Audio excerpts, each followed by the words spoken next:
Досумдун үй бүлөсү. Менин эң жакын досумдун аты Нурдин. Ал Ош шаарында жашайт жана ошол жерде эл аралык банкта иштейт. Жашы 27-де, үйлөнө элек, бойдок. Досумдун сүйлөшкөн кызы бар. Анын аты Наргиза. Наргиза студент. Медициналык академиянын акыркы курсунда окуйт. Нурдин Наргиза менен интернет аркылуу, телефон аркылуу сүйлөшүп турат. Алардын быйыл баш кошобуз деген планы бар. Нурдиндин үй бүлөсү Бишкекте жашайт. Нурдиндин атасынын аты Тынчтык. Ал айдоочу болуп иштейт. Апасынын аты Бактыгүл. Ал университетте окутуучу. Нурдиндин чоң атасы жана чоң энеси бар. Алар айылда жашашат. Нурдиндин иниси апасына үй жумуштарынын жасаганга жардам берет.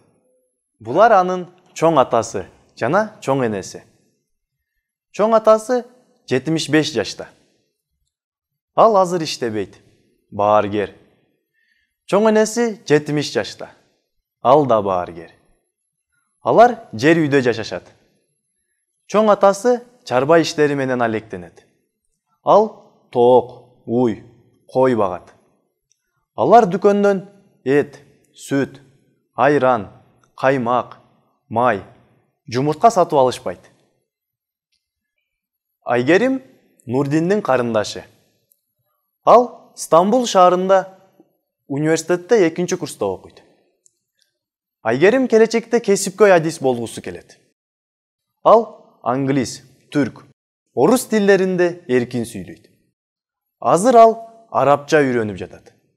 Мындан башка жер кыдырганды жакшы көрөт.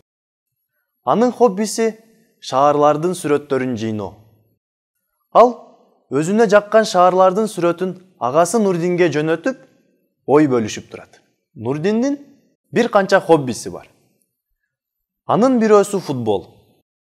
Ал футбол ойногонду, футбол матчтарын көргөндү жакшы көрөт. Дүйнөлүк чемпионат болгондо түнү бою уктабай көрөт. Ал Германиянын футбол командасынын күйөрманы.